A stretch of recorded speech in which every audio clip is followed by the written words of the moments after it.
Assalamualaikum warahmatullahi taala wabarakatuh. Salam bahagia, salam pencerahan. Apa khabar Puan Jamaliah Sabian yang hadir awal malam ini ya. Saudara Syah Ibrahim, terima kasih sahabat malam menemani saya. Saudara Jejak Warisan, saudara DJ Jamil, sensasi sound entertainment katanya. Saudara Syah Ibrahim, saudara Rosila, saudara Brindin, Tengku As, Atuk katanya, Mustafa Ilyas, saudara Zamari LC, begitu juga Amran, SY Zah, Joka Karim, Nazar, Madam K, saudara Nazri Kamarudin, Fazil Yub, bisu Lin Muhammad, saudara Roziah Radhi, saudara Nasri, Raja Shah, Daniel, apa khabar aku, saudara Pak Din,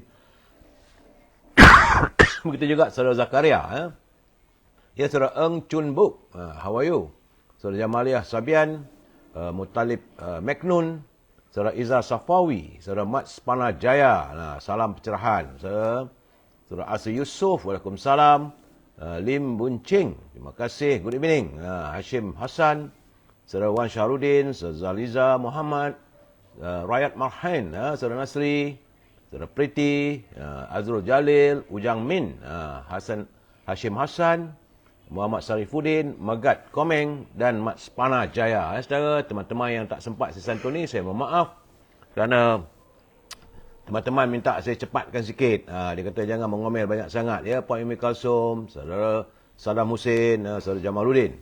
Baik, saudara, seperti biasa saya harus memberi pencerahan apa yang berlaku pada negara kita.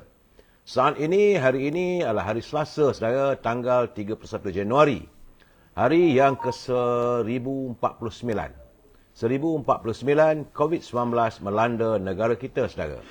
Dan menurut laporan daripada saudara Jamil Idris, jumlah kumulatif yang terkumpul sudah pun 5,36,342 warga kita yang dicengah oleh COVID-19. Ini hari yang ke-1048, saudara. Kerana semalam nampak gaya ada susut daripada 269 susut kepada 202. Alhamdulillah. Dan saya lihat ada 3 negeri ada peningkatan.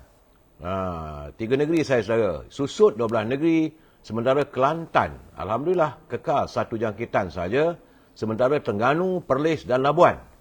Seronok tengok Terengganu, Perlis dan Labuan sudah mula sifar, tiada jangkitan. Kita berdoa agar ketiga-tiga negeri itu dapat mempertahankan. Begitu juga negeri-negeri lain, ya, Zani Castello dari Tanjung Karang, agar negeri-negeri lain juga dapat mengurangkan jangkitan dan sekaligus memutuskan jaringan COVID-19, saudara. Tiada berita kematian yang saya terima, tetapi saya melihat dalam kedudukan hari ini, saya seronok, saudara. Cuma semua negeri, ya, saudara, semua negeri berada di bawah paras 100. Paling tinggi lah Selangor, cuma 81 jangkitan saja. Wilayah Persekutuan 37, Johor 17, Perak 12 jangkitan. Itu saja 4 negeri yang jangkitannya double digit ataupun 2 angka. Lain semua 1 angka. Dan 3 negeri tadi, iaitu Terengganu, Wilayah Persekutuan dan Perlis, tiada jangkitan. Berusahalah kita, saudara. Pastikan kita berusaha melakukan penjarakan sosial. Kalau kita keluar rumah, balik, pastikan kita cuci badan kita, barulah kita santuni anak-anak kita. Dan jika saudara menaiki kenderaan-kenderaan awam, sama ada bas, teksi, Grab, ataupun kereta api, maupun dipanggil MRT dan juga LRT, pastikan ada memakai pelitup muka, saudara. Baik, kita masuk segmen e-commerce. Berusahalah, saudara, untuk berniaga, cari rezeki yang halal, ya, saudara Azhar Masri. Kalau anda mempunyai produk, boleh hubungi saudara Al-Azhar di talian 0113304141. Itu supaya saya mewawarkan produk anda jika ada. Saudara Ghaffar Junid, saudara Azhar Masri, saudara Azmi Segamat, saudara Mat Spana, saudara Bahari Osman. Itu juga Puan Robiah Kamis, Johan Jo, saudara Ismailis, Yahya Armin, Rosli Yunus, Bung Tangisan. Al-Azhar masih lagi memasarkan Setangi Al-Bakur. Dia macam kemian, bila dibakar, rumah kita semerbak harum wangi. Dan rumah yang wangi itu, saudara, adalah kecintaan para malaikat serta kebencian para syaitan, saudara. Dan dia juga memasarkan wangi-wangian, parfum daripada tanah Arab yang dibuat berasaskan daripada pati kayu gaharu, saudara. Andainya anda tidak dapat menghubungi Al-Azhar, boleh hubungi Siti Farehah di talian 017 711 4300. 017 711 4300. Kalau hubungi Siti Farehah, jangan lupa dendeng manis Siti Farehah. Boleh dibuat lauk, boleh buat makan dengan kanji ataupun dengan roti. Dendeng manis Siti Farehah.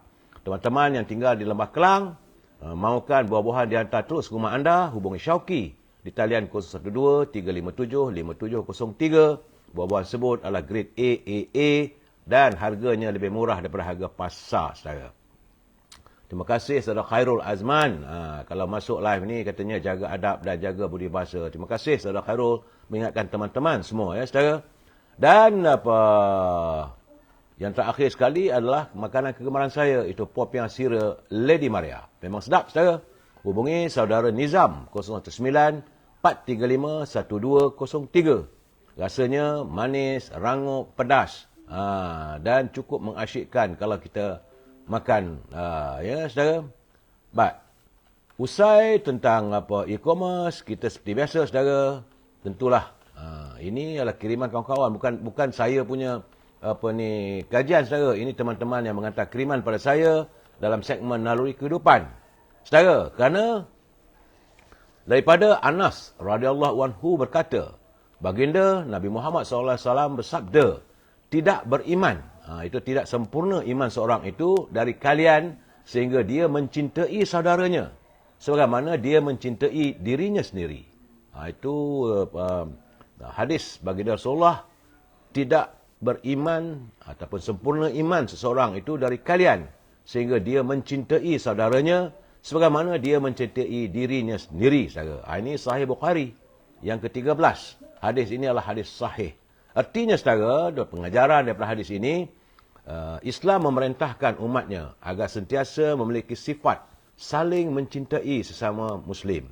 Kasih sayang, jangan kita mengecilkan hati orang, jangan kita memburukkan orang, jangan kita mencari kesalahan orang. Itu yang diunjurkan oleh Islam, saudara. Jika kita suka diri mendapat nikmat dalam hal keagamaan, kalau kita suka, kita boleh mendapat nikmat dalam hal-hal keagamaan, maka wajib baginya untuk mencintai saudara Muslim yang lain agar mereka juga mendapat nikmat yang sama. Dan jika kita suka untuk memperoleh nikmat dunia, kita juga sewajarnya suka kalau saudara Muslim kita yang lain turut memperolehinya. Jangan sekali kita memiliki sifat dengki dan khianat dengan nikmat yang dimiliki oleh saudara kita yang lain. Jangan, saudara. Berlapang dada, sentiasa kasih sayang, sama sendiri, saudara. Dan jangan ambillah iktibar kita untuk memiliki macam mana kisah Aus dan Khazraj. Itu kita harus mengambil iktibar, saudara. Kisah Aus dan Khazraj di Madinah. Di mana kedua-dua kaum itu begitu taksub dan fanatik dengan kaum masing-masing.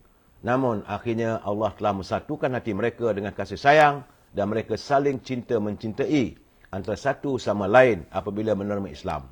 Mereka bersatu atas nama Islam dan mereka berjuang atas nama Islam, saudara. Ingatlah, saudara, bahawa kita setiap orang Muslim ini bersaudara sebagaimana firman Allah SWT, sesungguhnya orang-orang yang beriman itu adalah bersaudara. Ini ayat daripada surah Al-Hujurat. Ayat yang ke-10, saudara. Kita seagama, saudara, tanggungjawab kita untuk membantu jika mereka memerlukan bantuan. Kita harus memberi nasihat ketika mereka memerlukan nasihat. Dan kita meminjamkan telinga kita untuk mendengar masalah dan penderitaan mereka. Dan memberikan sokongan serta dorongan kepada mereka. Dan akhir sekali, jangan kita lupa untuk mendoakan kepada mereka. Kerana doa adalah senjata terbaik. Apatah lagi doa yang tidak diketahui oleh saudaranya. Kita berdoalah pada Allah SWT, saudara. Itu saja, saudara, dalam segmen Naluri Kehidupan. Dan saya menerima kiriman, mutiara kata, kiriman saudara saya, Datuk Syed Ali. Katanya, bahagia itu adalah bila kita dapat memberi manfaat kepada orang lain. Dan yang paling utama adalah yang banyak mendatangkan kebaikan kepada orang lain. Itulah kebahagiaan sebenarnya. Kalau kita boleh memberi kebahagiaan pada orang lain, Artinya itulah sebenarnya kebahagiaan yang kita cari selama ini, saudara. Dan jangan lupa untuk saling tegur-menegur, untuk kita saling berpesan-pesan. Dan saya tetap akan mengingatkan pimpinan negara agar janganlah menggunakan wang negara ini tanpa had, kerana kita bimbang negara muflis kalau wang negara dibelanjakan tanpa had. Itu saja pesanan saya. Dan hari ini sudah pun masuk hari yang ke-57. Wujudnya kerajaan perpaduan yang berhasrat menangani derita rakyat, saudara. Itu matlamat wujudnya kerajaan perpaduan yang dipimpin oleh Datuk Seri Anwar Ibrahim bersama dengan jemaah menterinya, timbalan menterinya, Datuk Seri Zahid Hamidi dan juga Datuk Fazlilah Yusof serta barisan kabinet yang lain. Matlamat mereka adalah untuk menangani derita rakyat. Ini hari yang ke-57. Tinggal lagi sekitar dalam 43 hari untuk kita countdown untuk melihat sejauh mana kejayaan kerajaan perpaduan ini menangani derita rakyat, saudara. Dan jangan lupa juga, saudara, tinggal 50 hari kita menanti lambaian Ramadan. Dah dekat dah untuk kita sama-sama menikmati hadirnya Fajar Ramadan yang begitu dirindukan oleh kita saban tahun. Mudah-mudahan Allah SWT menyempurnakan dan memakbulkan doa kita untuk bertemu. Saudara Khalid, jangan begitu bahasanya, saudara. Saudara Khalid ni dalam ni saya minta lah gunakan bahasa elok sikit, saudara Khalid. Jangan kita menggunakan bahasa segitu. Dan saya baru cakap tadi, saudara, kita menanti hadirnya Fajar Ramadan. Bulan yang paling mulia untuk kita sama Islam, untuk saling melakukan ibadah berpuasa, menahan diri daripada lapar, dahaga dan menahan nafsu kita, saudara. Jangan marah. Itu pandangan saya. Ya, saudara Khairul, betul. Khairul dah pesan. Kalau masuk live saya ini, janganlah gunakan bahasa-bahasa yang tidak bersopan. Ya, saudara Khalid, itu permintaan saya. Saudara, kalau bergaduh pun, nak melontarkan pandangan apa semua tu, berhati-hati. Gunakanlah bahasa yang terbaik, saudara. Baik, saudara. Sebelum saya meneruskan pencerahan, kita santun dulu pantun Pak Nazil. Terima kasih Pak Nazil, saban hari mengirimkan pantun yang penuh dengan kritikan, panduan dan juga peringatan kepada kita. Kata Pak Nazil, beli keli ikan pelata, siput lala ikan tenggiri. Jangan sesekali suka mengata, khawatir bala menjenguk diri. Ini Pak Nazil berpesan. Jangan kita mengata berlebih-lebihan. Akhirnya bala akan menimpa diri kita, saudara. Terima kasih saudara Khairul Azman yang mengingatkan teman-teman yang lain. Dan tambah Pak Nazir lagi, cari galah nak kait pulasan, pagi hari sudah bersedia. Bersangka baiklah terhadap seinsan, baru diri dipandang mulia. Ini Pak Nazir menyarankan kepada kita untuk sentiasa bersangka baik agar diri kita dipandang mulia, saudara. Saya harus memberi peringatan kepada teman-teman yang menyunting semula live saya ini dan dimasukkan dalam apa channel sekalipun, anda harus bertanggungjawab atas setiap suntingan yang anda lakukan. Begitu juga tulisan-tulisan anda. Saudara, bagi saya tak mampu untuk memantau semua tulisan mahupun suntingan anda lakukan. Semua itu adalah tanggungjawab anda dan saya tidak bertanggungjawab. Nak sunting, suntinglah. Saya tak marah, saudara. Tetapi berhati-hati, saudara. Sebab kadang-kadang saya lihat apa yang disunting itu lari daripada maksud yang saya sampaikan. Fikirlah, saudara. Dan, saudara, ini hanyalah sekadar pencerahan. Sekarang pencerahan politik bermatlamatkan memberi informasi kepada warga kita. Tak lebih dari itu, saudara. Tidak ada kenakan bayaran dan saya tak pernah minta bayaran. Malahan, jika ada saya memberi sebarang komen, kita mestilah memegang pada prinsip kita mesti bersetuju untuk tidak bersetuju. We must agree to disagree, saudara. Ada kalanya pandangan saya ini tidak anda senangi. Tapi kalau kita boleh bersetuju dan kita boleh juga tidak bersetuju, tak ada masalah lah. Dan saya tidak berhasrat untuk menegakkan benang basah. Itu matlamatnya, saudara. Kena ingat, saudara, kita warga cinta damai. Kita sentiasa bersifat kita, we must agree to disagree. Setuju dengan tidak bersetuju, sama aja, saudara.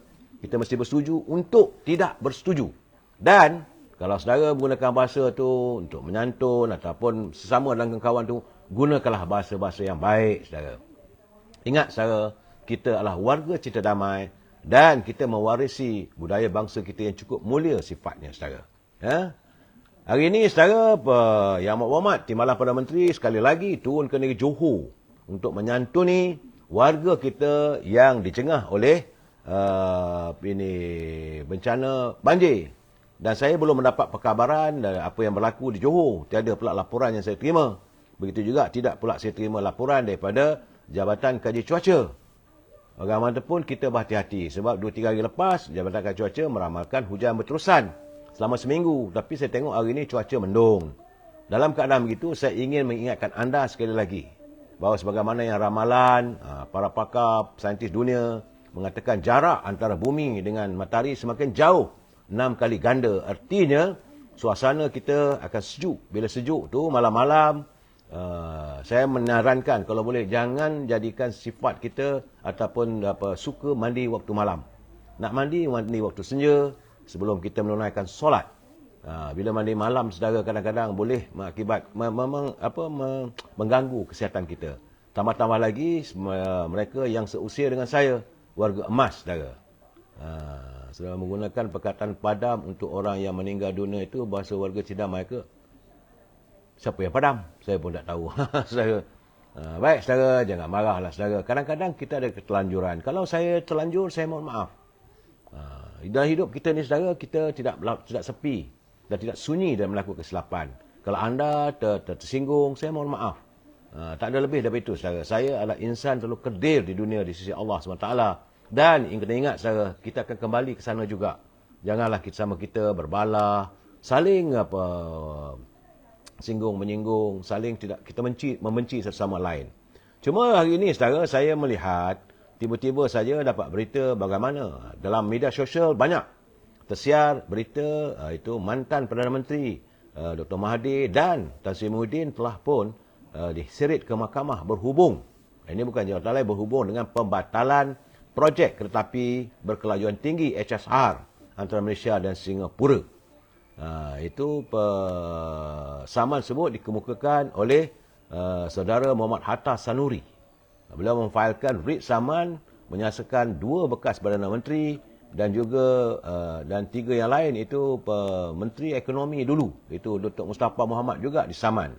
Ya, menurut salinan kertas yang difailkan di Mahkamah Tinggi Kuala Lumpur pada 30 Disember tahun lalu, pelantik menamakan bukan saja Dr. Mahathir, Tan Sri Muhyiddin sebagai defendant pertama dan kedua, tetapi turut menyenaraikan bekas Menteri Jabatan Perdana Menteri yang bertanggungjawab terhadap ekonomi negara, itu Datuk Mustafa Mohamed. Begitu juga dengan bekas Menteri Pengangkutan Wee Ka Siong dan Kerajaan Malaysia sebagai defendant ketiga, keempat dan kelima. Dia memfailkan persamaan itu kerana menurut Hatta, sebelum ini Hatta ni terkenal dengan menjadi tumpuan kerana dia mengambil tindakan terhadap kerajaan di Mahkamah Keadilan Antarabangsa ICJ yang menganugerahkan kedaulatan Singapura ke atas Petra Branca ataupun Pulau Batu Putih. Jadi bagaimanapun tindakan undang itu gagal. Dia berusia 46 tahun dan masih lagi membuat rayuan berhubung dengan tuntutan atas Pulau Batu Putih. Bagaimanapun, kata tuntutan tersebut, keputusan pimpinan negara waktu itu yang menangguhkan projek SRR pada 5 September 2018 didakwa mengakibatkan Malaysia terpaksa membayar pampasan bernilai 46 juta ringgit kepada Singapura pada 31 Januari 2019.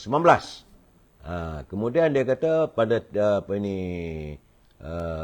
apabila kerajaan waktu itu dipimpin oleh Tan Sri Muhyiddin menamatkan projek tersebut pada 31 Disember 2020, menyebabkan Malaysia terpaksa membayar lebih 320 juta sebagai pampasan kepada Singapura pada tahun 2021, kesan pembatalan projek perjanjian dua hala antara kedua negara. Jadi beliau juga menuntut kerugian yang dialami oleh warga banyak. Tiap-tiap warga seorang katanya dia minta kedua mereka membayar 1 juta ringgit setiap warga Malaysia. Berapa bilion tu saudara? Tak tahulah, terpulanglah. Jadi pengurusan kes di Mahkamah Tinggi di Kuala Lumpur akan diadakan pada 2 Februari. Jadi itu keadaan saudara. Saya tak seronok nak melaporkan begini saman menyaman atau satu sama lain. Tapi itulah keadaannya. Saya seboleh mungkin biarlah ruangan saya ini kita memberi pencerahan. Tapi saya memberi laporkan apa yang saya dapat daripada media sosial. Lain tak ada, saudara. Matamu dia kena confirm ke nak kutip. Saya tak tahu, saudara. Masalah itu saya tak tahu, saudara. Bagi saya selalu mengatakan tangan yang mencincang, bahulah yang memikul. Saudara. Hari ini sebagaimana saya katakan tadi, bahawa ini merupakan hari yang ke-56.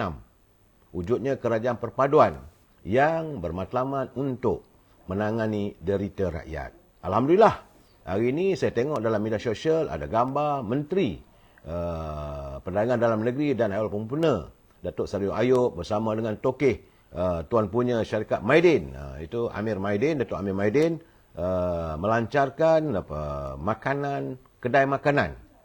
Di mana makanan itu disediakan dengan nilai RM5 untuk satu kepala. Alhamdulillah. Saya harap benda ini dapat diteruskan di seluruh negara.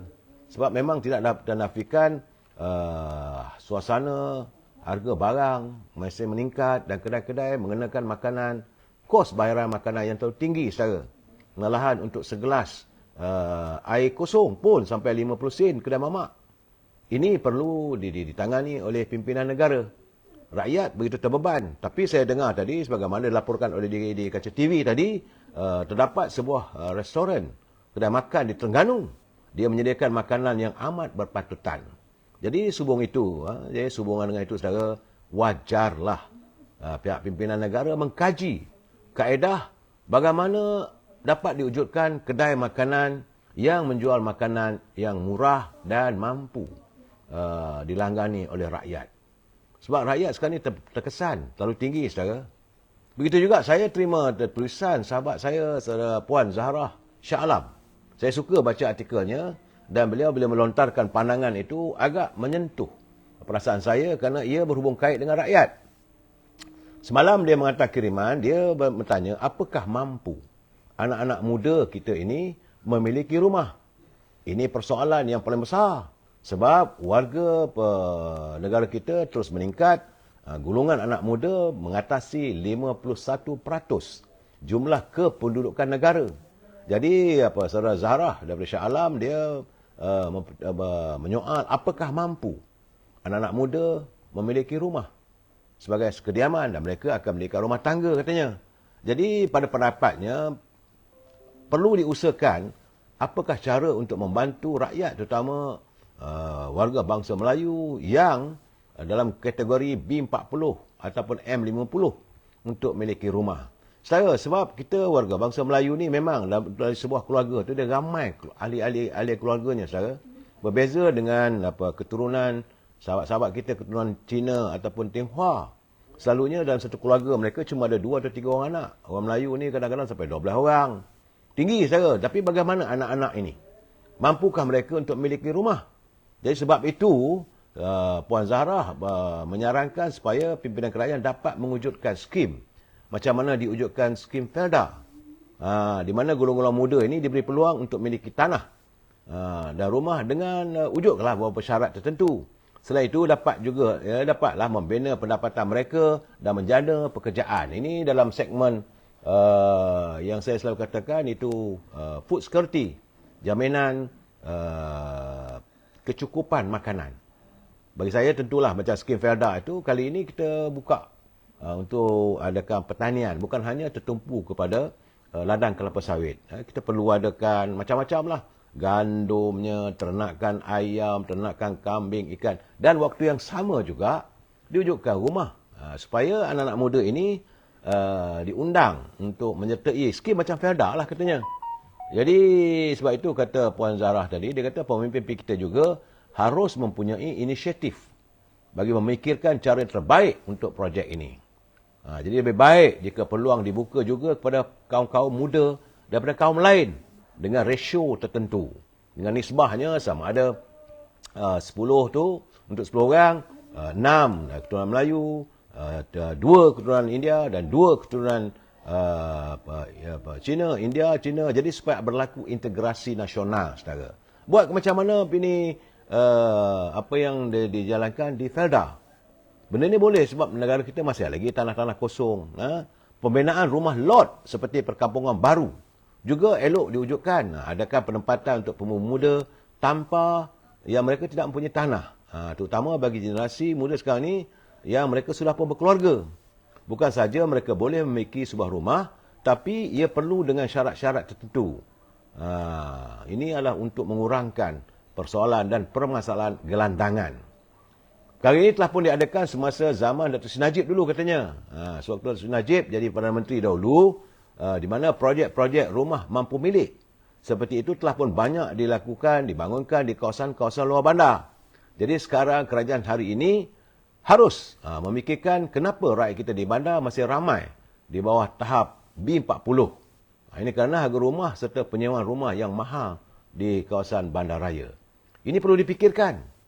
Kalau pimpinan negara sanggup menyediakan penempatan buat pendatang-pendatang, kenapa tidak disediakan penempatan buat rakyat sendiri? Itu persoalan yang diajukan oleh Puan Zarah. Jadi kepada pemimpin-pemimpin, anda dipilih oleh rakyat untuk membantu kehidupan mereka, bukan untuk membina istana buat anda dan anak-anak saja. Tanpa mereka, siapakah anda? Fikir-fikirkanlah. Jadi pimpinan negara harus melihat permasalahan rakyat ini secara tuntas dan usahakanlah. Khususnya di mereka yang tinggal di kawasan-kawasan bandar ataupun urban.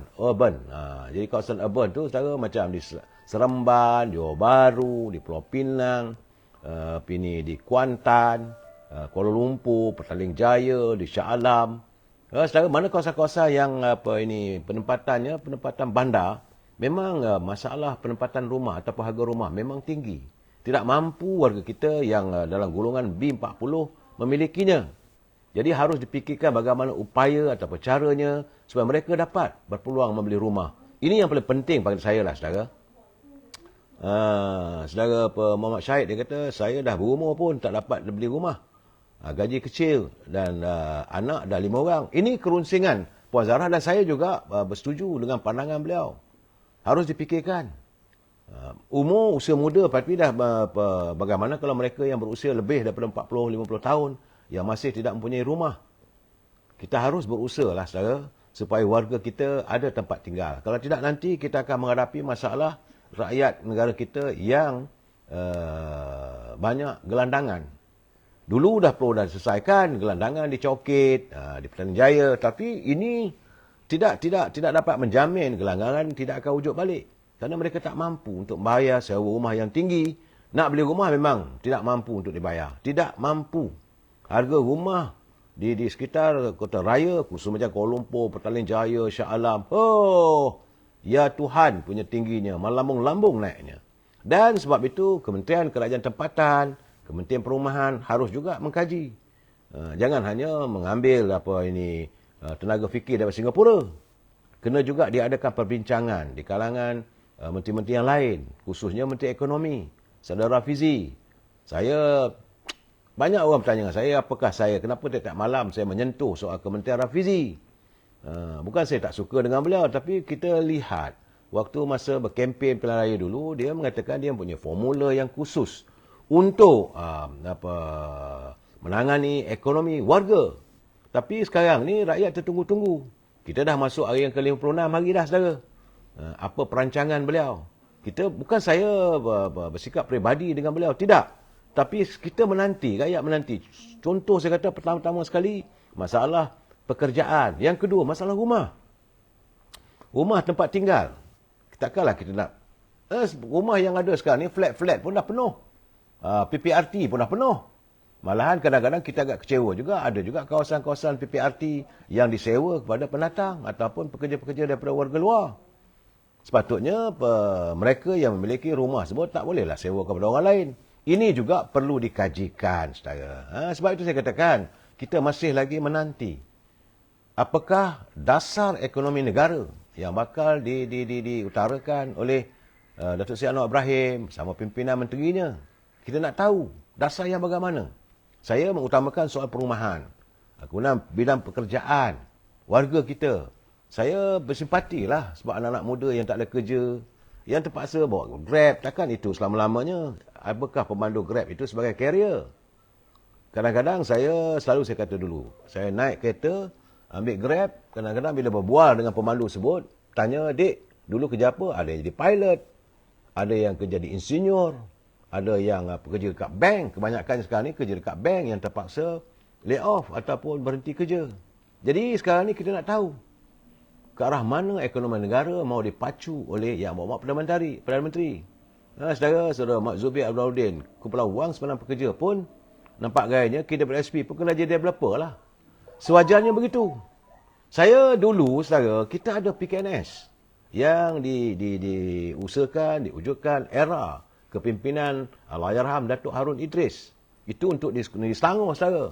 Jadi PKNS ini tujuannya untuk membangunkan kawasan-kawasan perumahan supaya warga yang berhijrah dari desa ke kota-kota mencari penghidupan baru, mereka ada penempatan. Tapi sekarang ni tak tahulah. Saya lihat Perbadanan Negeri Selangor ni lebih banyak memikirkan soal keuntungan. Mahu bekerjasama dengan pemaju. Bukannya dia membangunkan sendiri. Apakah PKNS tak mempunyai cukup dana? Kalau pemaju ataupun kontraktor, boleh mereka cari dana, kenapa PKNS tak dapat dana? Sedangkan PKNS itu adalah Perbadanan Kerajaan Negeri yang tentu adalah dijamin oleh kerajaan.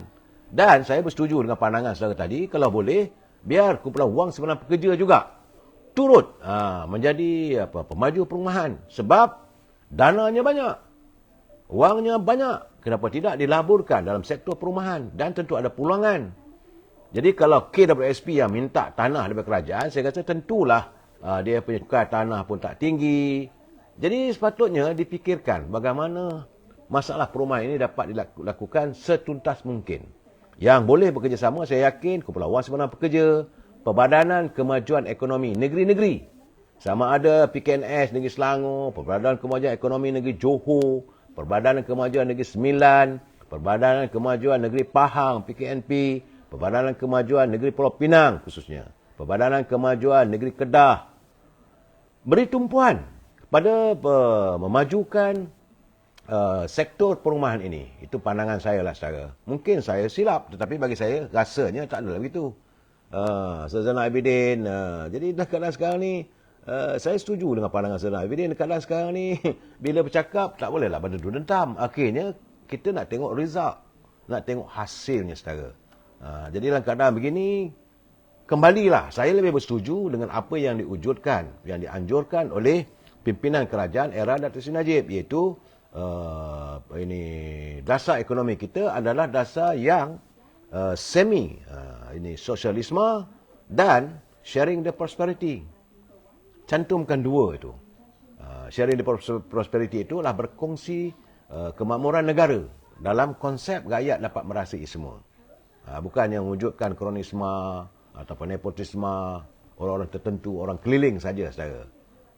Saudara Ras Ramli dengar Datuk Zahid disaman oleh Presiden MCA dan MIC beserta Sabah. Betul. Saya tak dapat dengar lagi, Saudara Ras Razmi.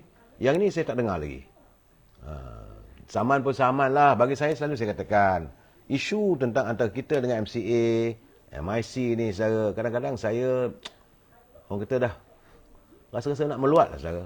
Sebab mereka tidak mempunyai apa pun sekarang ni sumbangan terhadap kekuatan, kekukuhan untuk memperkukuhkan Barisan Nasional. Sebab mereka sendiri kalah di kawasan yang sewajarnya mereka wakili, di mana kependudukan di situ adalah sebagian besar terdiri daripada kaum-kaum yang mereka lah wakili. Macam MIC, kawasan yang mana di Sungai Siput ke, kawasan yang ada warga India yang agak ramai, 10-20% ke, sepatutnya mereka menyumbang. Tapi kalah juga. Begitu juga macam MCA. Tak ada satu pun kawasan-kawasan yang majoriti warga bangsa Cina, mereka mempunyai kejayaan. Semua dibolot oleh parti DAP. Jadi sebab itu kalau nak saman bersama lah. Sebab saya kata kalau nak keluar pun keluar lah dalam keadaan ni. Letih lah kita tengok, saudara. Mereka sentiasa bertenggik di atas belakang bau kita. Kita terpaksalah bagaikan ibarat memikul biawak hidup. Jadi saudara korporat itu, dia kata dia merayu kepada kerajaan negeri tolong bagi tanah pada rakyat yang tak mampu beli rumah. Saya rasa kita ada akta tanah Reserve Melayu, sepatutnya boleh dipertimbangkan ke arah itu. Tapi kalau nak bagi semua rakyat, itu problem juga, nanti akhirnya tak ada tanah langsung.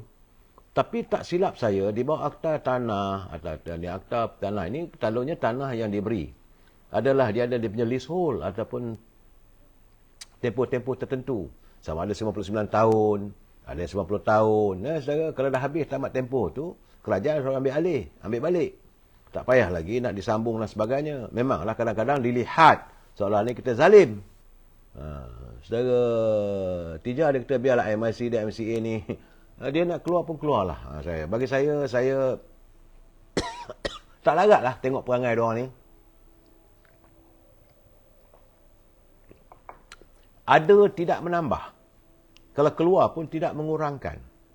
Saudara. Dan sekali lagi, saya harus mengutarakan persoalan ini kepada pimpinan negara berhubung pengeluaran wang daripada kumpulan wang simpanan pekerja bagi teman-teman kita yang punya simpanan lebih daripada 100,000. Ini saya katakan, cubalah fikirkan pengeluaran secara bersasar. Macam mana nak buat? Fikirkanlah. Sebab mereka mempunyai simpanan banyak. Bukan sikit. Kalau setakat 10,000, 20,000 tak dapat keluar, tak mengapa, saudara. Tapi kalau yang 100,000, 200,000, sebab kehidupan mereka tertekan hari ini, saudara. Sebab itu saya tidak akan henti-henti memohon, merayu pimpinan negara, khususnya teman-teman kita yang berada di anjung kuasa di kumpulan wang simpanan pekerja. Fikirkanlah kehidupan rakyat kita yang semakin keadaan yang begitu murung. Hari ini, saudara, pasaran saham juga masih lagi tidak menampakkan peningkatan yang kukuh. Hari ini susut sikit lagi laporan yang saya terima tadi, saudara. Jadi keadaan ekonomi masih dalam tidak begitu mantap. Walaupun kita tahu yang Muhammad Datuk Seri Anwar Ibrahim berusaha sedaya mungkin. Tapi tak tahulah, mungkin kerana politik kita, apakah politik kita stabil. Sekejap lagi saya akan ulas, saudara. Jadi saya haraplah teman-teman mereka yang berada di anjung kuasa di kumpulan wang simpanan pekerja, fikirkanlah tentang derita rakyat ini, saudara. Ingat, balik soal politik, saudara, mahkamah telah pun menetapkan pada 12 Februari untuk memutuskan dakwaan rasuah terhadap petition yang dilakukan oleh UMNO Terengganu di Pilihan Raya Umum kawasan Marang. Jadi Mahkamah Pilihan Raya menetapkan 12 Februari depan untuk memutuskan sama ada mendengar atau menolak petition Pilihan Raya dikemukakan terhadap Parlimen Marang. Jadi menurut Hakim Hassan Abdul Ghani, keputusan itu dibuat selepas mendengar hujah balas yang dikemukakan oleh para peguam bela Presiden PAS Tan Sri Abdul Hadi Awang yang beliau telah memenangi kursi itu Pilihan Raya Umum lalu. Jadi UMNO Terengganu membuat petisi terhadap 3 keputusan Pilihan Raya di Terengganu, iaitu Parlimen Marang, Kuala Terengganu dan Kemaman, dan mendakwa bahawa adanya elemen rasuah. Petisi itu melibatkan 3 kawasan difailkan di Mahkamah Tinggi Kuala Terengganu sejak 3 Januari lalu, saudara. Jadi pengurusi Badan Perhubungan UMNO Terengganu, Datuk Seri Ahmad Said, sebelum ini berkata petisi itu difailkan antara lain atas dakwaan calon-calon yang menang telah menyogok pengundi dengan mengagihkan wang bantuan yang diberikan oleh kerajaan negeri pada 15 hingga 17 November. Itu beberapa hari sebelum PRU 15 melalui program iPencin, iBelia dan iSiswa. Jadi katanya, UMNO Terengganu berharap Pilihan Raya dapat diadakan semula di ketiga kawasan itu sebagaimana yang pernah berlaku semasa pilihan raya kecil di Cameron Highland. Presiden dah ada. Terpulanglah bagaimanapun, saya kita tunggu 12 Februari. Cuma saya dapat teman-teman kita yang telah pun disingkirkan jadi menjadi ahli UMNO. Banyaklah sekarang ni ada simpati, dulu marah. Tiba-tiba sekarang ni saya pun hairan juga. Ada yang menyebelahi, katanya tak sepatutnya Khairi Jamaluddin disingkirkan daripada UMNO. Malahan ada pula yang menggalakkan supaya beliau menubuhkan parti baru dan sebagainya. Cuma saya teringat bahawa tak silap saya, parti muda ini adalah pertubuhan politik yang dulu agak rapat dengan Khairi. Kalau benar dia rasa dah tak sesuai lagi berada dalam UMNO, pimpinlah parti muda itu. Walaupun saya dengar juga bahawa dia kata ada kemungkinan pilihan yang dia ada untuk menyertai parti Gerakan. Sebab Gerakan berada dalam Perikatan Nasional. Untuk dia menyertai Perikatan Nasional, Parti Peribumi Bersatu Malaysia ni, macam mana dia nak mendaki tangga kepimpinan parti tersebut. Sebab di situ ada Tan Sri Muhyiddin, ada Datuk Seri Hamzah, saudara Azmin Ali pun masih ada lagi situ lagi dalam PBM. Jadi sukar untuk dia menjadi pemimpin tunjak kepada parti tersebut. Begitu juga kabarnya kalau Gerakan tu mungkinlah sebab dia Memang dulu pun ada juga ahli orang Melayu menyertai Parti Gerakan. Bagi saya, kalau betul-betul nak menyantuni anak muda, Parti Muda lah. Berpakat dengan Yang Berhormat Saudara Sadiq. Saya rasa lah begitulah. Sebab dia mengatakan bahawa pilihan raya negeri Selangor ini adalah merupakan titik permulaan.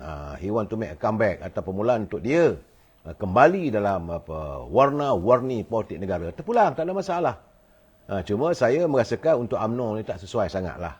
Sebab budaya UMNO bukan sebagaimana yang dilontarkan ataupun ditunjukkan oleh saudara Khairi yang tak sesuai lah. UMNO ini penuh dengan sopan dan santunnya. Saya tak tuduh kata muda tak sopan dan santun. Tapi mungkin jiwa anak muda lebih sesuai dengan Parti Muda. Pandangan saya, saudara. Dan saya sempena mulai besok, saudara, 1 Februari, UMNO akan memulakan siri persidangan cawangan-cawangan, bahagian dan pemilihan jawatan-jawatan dalam Majlis Tinggi. Cuma yang tidak dipertandingkan 2 jawatan saja, iaitu Presiden dan Timbalan Presiden. Tetapi bermula di peringkat cawangan, 1 bulan ni, sampailah 1 bulan penuh.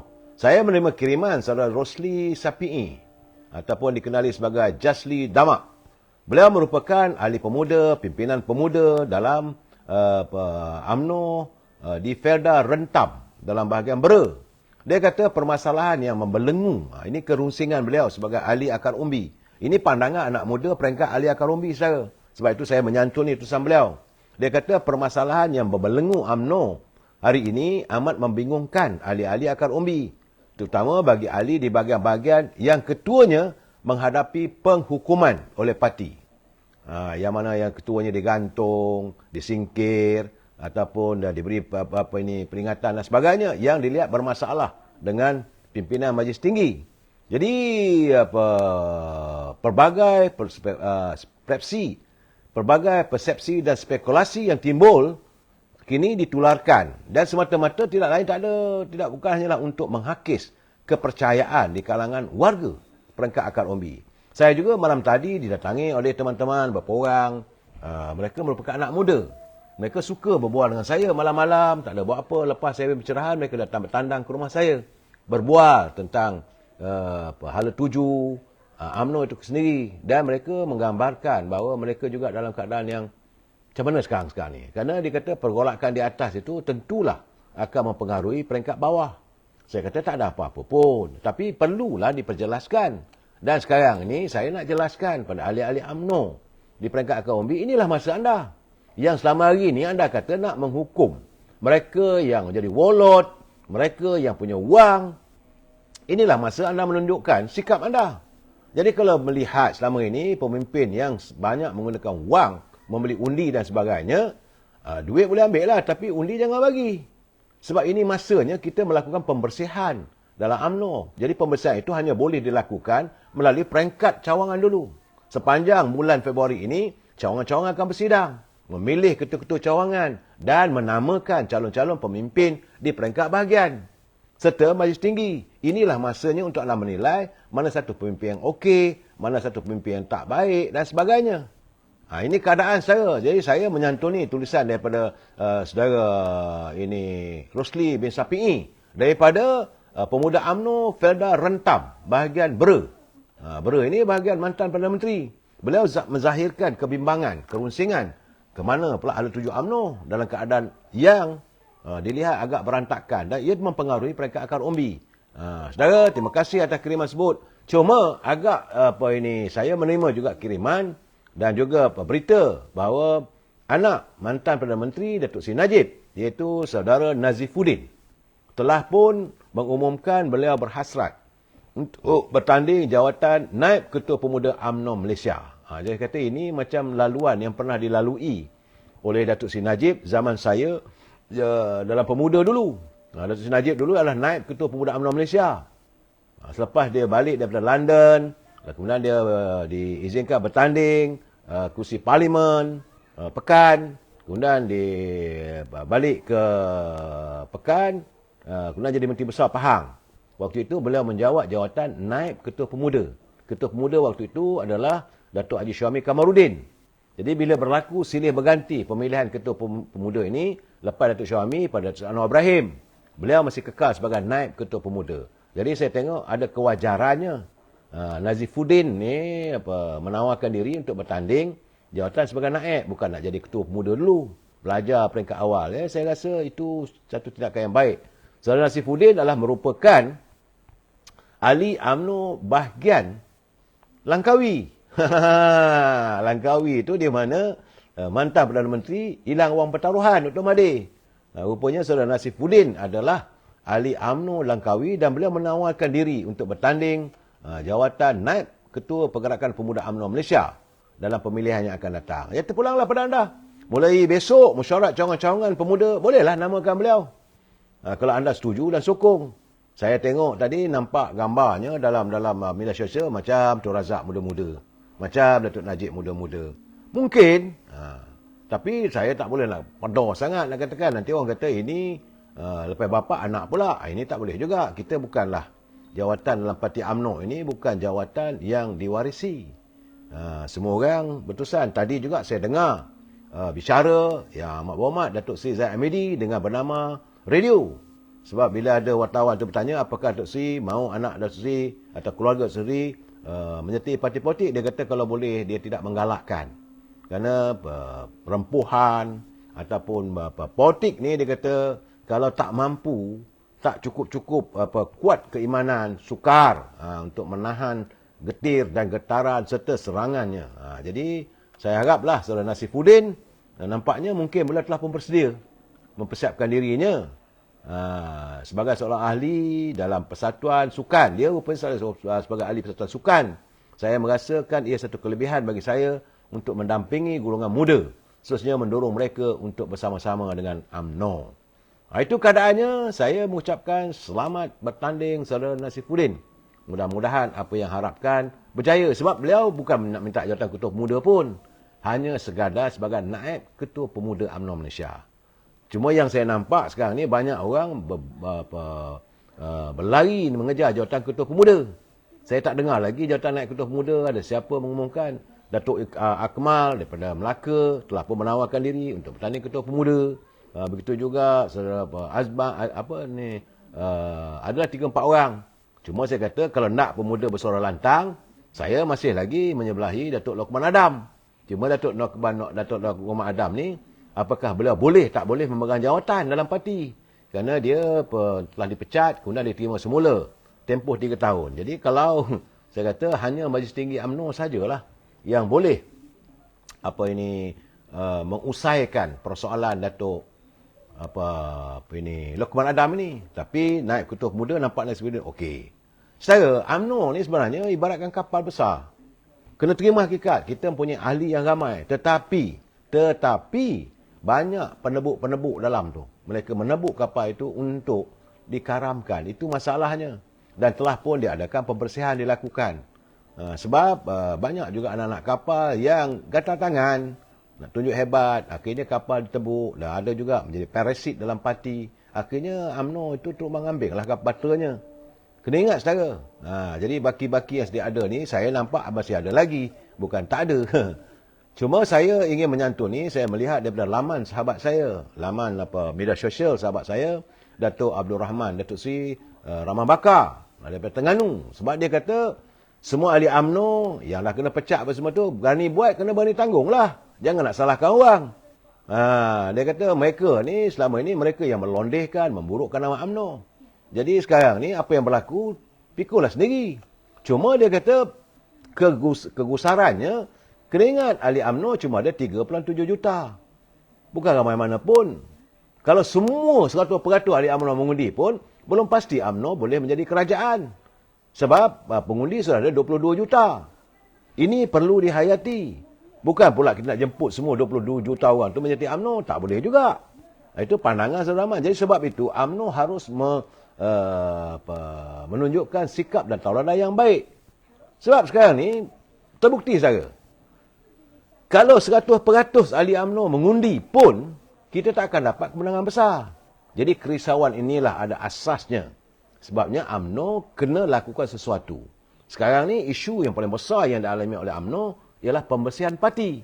Ini mesti dilakukan dan Tak payah lagi nak fikir, tak payah lagi nak cakap. Yang dipecat telah pun dipecat.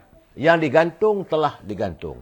Cuma, dia berpesan, jangan kita seronok sangat dengan pemecatan. Tetapi bila datangnya pilihan raya umum, bila datangnya pilihan raya negeri nanti, kita kecundang. Jadi sebagai orang lama, Datuk Abdul Rahman Bakar, dia mengingatkan warga UMNO supaya berhati-hati. Jangan kita seronok cerita pecat sana, gantung sana, gantung sini. Tetapi dalaman kita tidak kukuh. Saya sebenarnya saudara dalam itu, bila UMNO dilihat tidak begitu stabil katanya, tapi saya rasa dengan pemecatan ini selesailah. Memang saya tahu masih ada lagi duri dalam daging dalam UMNO yang perlu ditangani oleh Presiden sendiri. Orang nak kata dia buruk ke apa-apa, katalah. Dia mesti satu orang yang tegas. Ini keadaannya sebab saya melihat kesan daripada pemecatan dalam UMNO sekarang ni paling tidak saya merasakan ada 3 orang ahli parlimen di situ. Yang jika ada diadakan penghutang suara di parlimen, tentu mereka tidak akan menyebelahi Datuk Seri Anwar Ibrahim. Kerana mereka dilihat seolah bermusuh dengan Presiden UMNO, iaitu Datuk Syahid sebagai Timbalan Perdana Menteri. Saya jangan lupa, ini saya katakan kerajaan perpaduan harus berhati-hati. Kerana saya mula mengira, sekarang ini ada 3 orang. Tak payah sebut nama lah, saudara semua pun tahu. Yang kena gantung, saudara Isyamuddin, H2O. Kemudian yang diberhentikan daripada jawatan sebagai Ketua Perhubungan Negeri Johor, saudara Datuk Hasni. Kemudian seorang lagi, tentulah Datuk Ismail Sabri, mantan Perdana Menteri. Apakah beliau akan bersetuju dengan hala kepimpinan Datuk Anwar Ibrahim? Ya, saudara. Jadi dah ada 3 situ. Bagaimana pula dengan ada 4 orang lagi, iaitu 2 daripada MCA dan 1 daripada MIC. Jangan lupa, saudara. Kalau kata nak saman lah, artinya macam ada keretakan. 2 daripada MCA itu Wika Siong dan Vijay Singh. Ini ahli parlimen. Mereka mewakili MCA. Dan daripada MIC, V. Sarawanan. 3. Bagaimana pula, walaupun dah berada dalam kerajaan, wakil daripada BRS, Atta. Kalau 4 ada ke situ, saya nampak dah ada 3, campur 4, dah 7. Saudara. Kemudian, jangan lupa, apa yang berlaku di Sabah.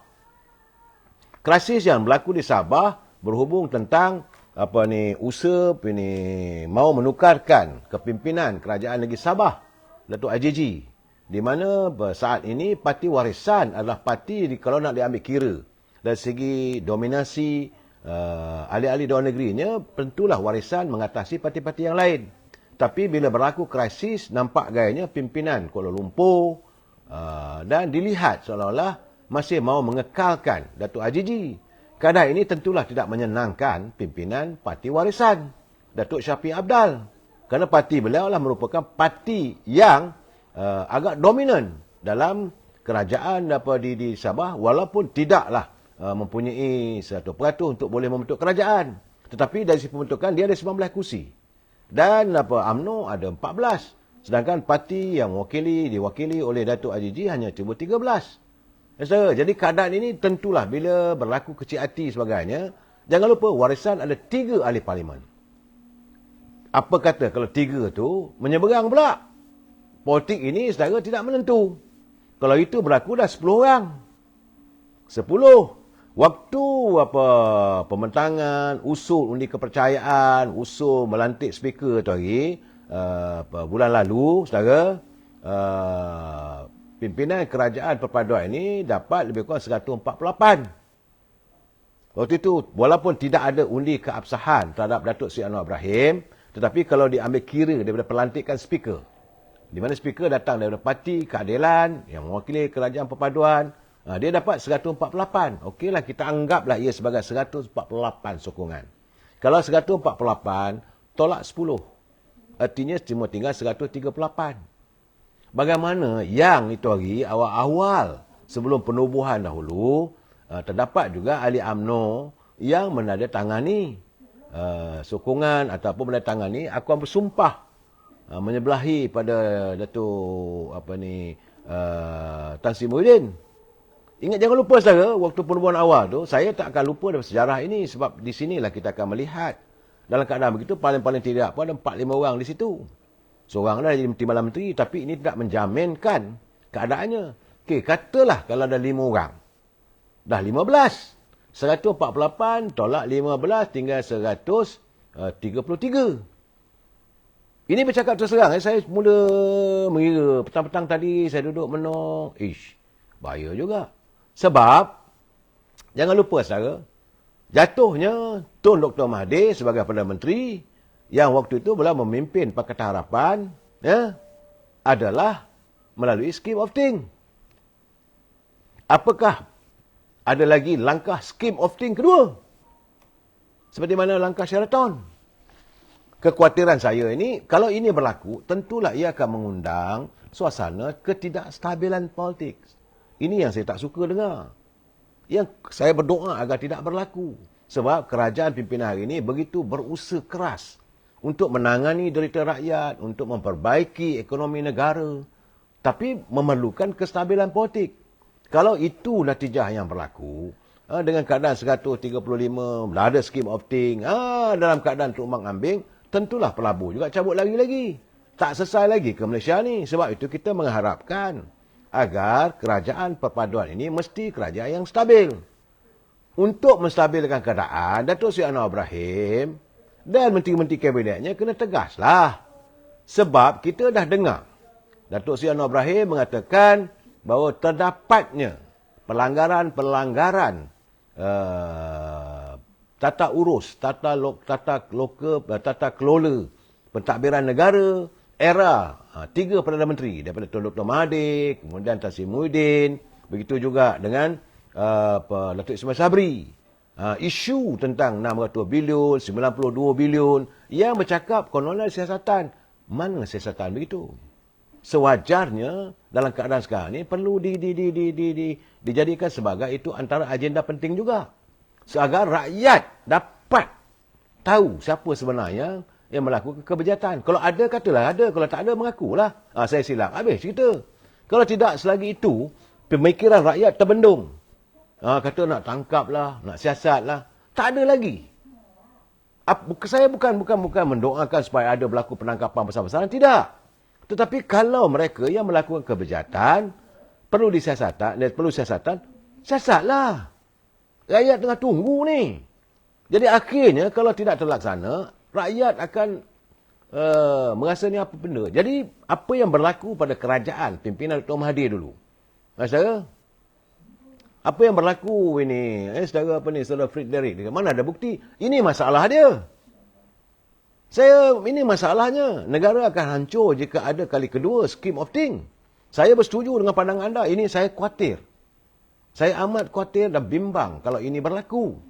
Dia sebagai warga cinta damai, sewajarnya saya mengutarakan pandangan ini, saudara. Sebab saya melihat, dengar cerita SPRM siasat. Siasat, sejauh mana siasatan itu? Sejauh mana tuntasnya siasatan itu? Berapa jumlah wang yang katanya berlaku kebejatan? Kalau ada. Tapi kita tak mau juga melakukan penganiayaan. Saya tu pun tak setuju, saudara. Kalau adanya tindakan yang seolah nak balas dendam. Kita tak mau juga tindakan mendakwa pemimpin-pemimpin politik yang dalam pendakwaan yang terpilih. Kita tak mau dengar yang tu. Tapi kalau ada kes, bawalah. Sebab rakyat dah sekarang ni tunggu. Dah sebulan lebih Datuk Seri Anwar Ibrahim mengutarakan persoalan 92 bilion lah katanya. Dan persoalan 600 bilion pun dipertikaikan. Begitu juga dengan apa yang berlaku pada pembelian vaksin. Apakah ada pelanggaran tata kelola yang sepatutnya tidak berlaku, telah pun ada pelanggaran. Kalau itu ada berlaku, kemukakan. Siasatlah sekarang. Saudara ini, dia kata, saudara Rosli, dia kata siasat dalam diam. Rakyat nak tunggu. Sampai bila? Sebab saya khawatir dalam keadaan sekarang ini, dalam pimpinan UMNO sendiri, kalau ada dalam 10 orang, mereka jangan lupa saudara, mereka awal-awal lagi telah pun menunjuk sikapnya. UMNO Barisan Nasional awal-awal lagi 10 orang tidak bersama dengan Datuk Seri Anwar Ibrahim. Betul lah yang ada dah jadi timbalan menteri ke, okey lah sekarang ni, dah telah disantuni apa semua. Boleh, tak ada masalah. Tetapi jangan lupa, seandainya berlaku sesuatu di parlimen nanti, dalam scheme of thing ini, apakah boleh dikekalkan? Jadi sekarang saya rasa dalam politik ni selalu saya tekankan, in politik, trust nobody, suspect everybody. Kita tidak harus meletakkan kepercayaan 100%. Mesti ada keraguan. Kita mesti trust nobody, suspect everybody. Sebab saya nampak sekarang ni, isu-isu yang dimainkan, khususnya oleh media sosial, daripada parti-parti pembangkang, begitu kuat. Peranannya, macam-macam cerita timbul. Dan, lihat sendirilah, saudara. Saya tak perlu nak ulas lah, saudara. Kalau saya nak ulas satu persatu, sampai tengah malam tak selesai lagi.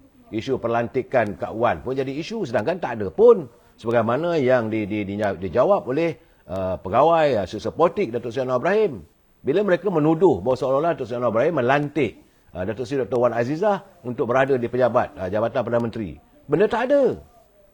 Kak Wan hanya dilantik sebagai pengelola ahli parlimen kawasan wilayah persekutuan. Kebetulan beliau ada ahli parlimen parlimen Baitul Razak. Tak ada kena-mengena. Tak ada gaji pun. Begitu juga isu macam mana isu Nurul. Masih lagi tak selesai lagi. Saudara, kadang-kadang beginilah. Saya merasakan jawapan padanya satu saja. Apakah benar dakwaan Datuk Seri Anwar Ibrahim ada berlaku pelanggaran tata kelola pentadbiran? Kalau ada, kemukakan bukti, segeralah pegawai yang menyiasat. Dan kita mengharap jangan adanya tuduhan ataupun penginayaan politik. Kita tak mahu. Apa yang dah kita alami dulu, sudah. Tetapi kalau betul ada kebejatan itu, lakukanlah secara tegas. Rakyat tetap berdiri teguh di belakang Datuk Seri Anwar Ibrahim seandainya beliau kukuh, kental untuk melaksanakan islah dalam kepimpinan negara. Kita jumpa lagi besok. Wabillahi taufiq wa hidayah. Assalamualaikum warahmatullahi wabarakatuh. Selamat malam.